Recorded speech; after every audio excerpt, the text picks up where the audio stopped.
They kicked me off Rikers Island. So we do not want this brother on Rikers Island because he was a menace. Right, because to me, you know, back then, I'm on Rikers Island. I don't got no bail. I'm facing 2 murders, kidnapping, weapon charges. Guess what happened? Now I'm a menace because Brian had associated himself with probably the most ruthless and notorious cocaine crack enterprise in the city, that being Howard Pappy Mason and Lorenzo Fat Cat Nichols. NYPD rookie police officer was murdered, executioner style. And as I'm listening to that, I'm like, whoa. You actually dealt with Brian Glaze Gibbs, huh? I dealt with him years ago, back in the 80s, early 90s. I was with where he was arrested by my partner back in those days for several murders himself. That badge, that was given to me by a police officer in New York called Matt Byrne, whose son was gunned down by these drug dealers up there in New York City. Glaze was probably within the top 10 people in the city, but I'm going to say that he was probably one of the top 2 or 3 in Brooklyn. You know, drug dealers, and controlled the drug organization. And you know what I did? When I got the phone, I told my man, the next time we see him, he's out of here. Yeah. Less than 12 hours, that nigga was dead. Yeah, This is the second person you murdered? No.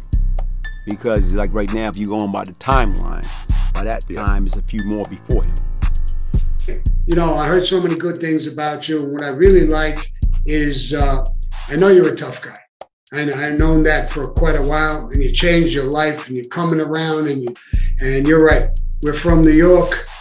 We're New Yorkers. No matter what color you are, no matter what religion you are, no matter what you are, you know, we're New Yorkers. Well, he was a drug kingpin himself. He was a drug lord himself back in those days, and he operated out of Brooklyn and East New York, and you know, he committed a lot of violent acts himself. So if anybody knows the streets, I mean, he knows the streets.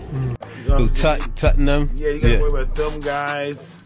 But we only have to worry about those guys in Vanderveer and stuff. You know, we all knew Glaze and Tut and all those guys. Yeah. I know Glaze, Supreme Team. What up, Glaze? You know what I'm saying? Okay, Inside the Mind of a Killer, the Brian Glaze Gibbs story. Okay, I'll check that out. Yes, I bump into him, we bump into each other, but as far as me having anything to do with his death, no. People have gotten murdered by you for less than a bump.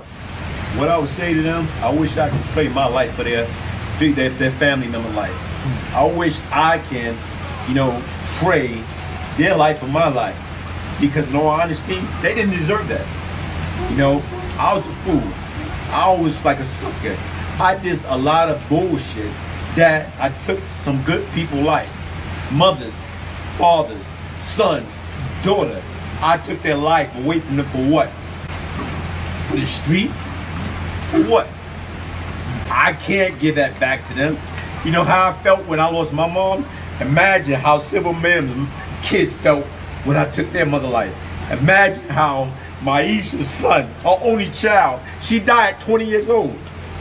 How her son felt. Imagine how Clifton Rice didn't have no kids.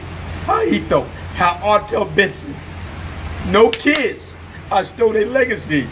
His sister wrote me not too long ago and told me that when I killed her brother, I killed her grandmother because she died right after that. You know, so to me, Maurice Bellamy, Keith Reedy, you know, you sit back and you think about it or whatever.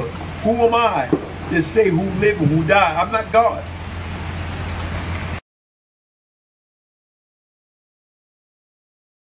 But in the same token, I can remember February 10th, 1992, I'm praying, I'm crying, I'm looking through that jail cell, I'm looking outside, and it's a blizzard, snow just coming down, and I'm got tears down. God, show me a sign that the woman that I love more than life itself is all right. Show me a sign. Because right now is how I'm gonna go on while the most important person in my life that tell me what I'm going through, it's gonna be all right. You know, your biggest supporter, your biggest fan, she's my mother, my father, my big sister, my best friend. She's gone. And what happened is right now is, it's a blizzard.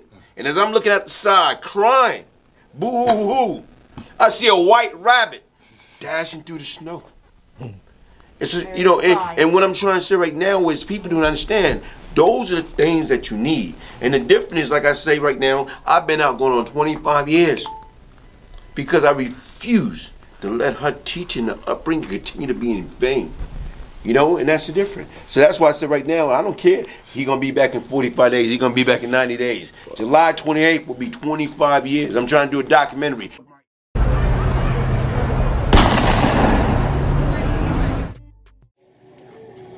Panoxol. Nitric oxide. Oh yeah, that's it. I'm finna grab it. My energy just went up so fast.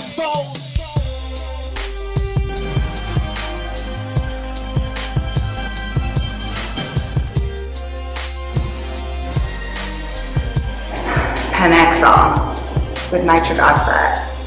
You better get you some. I just went crazy in this gym.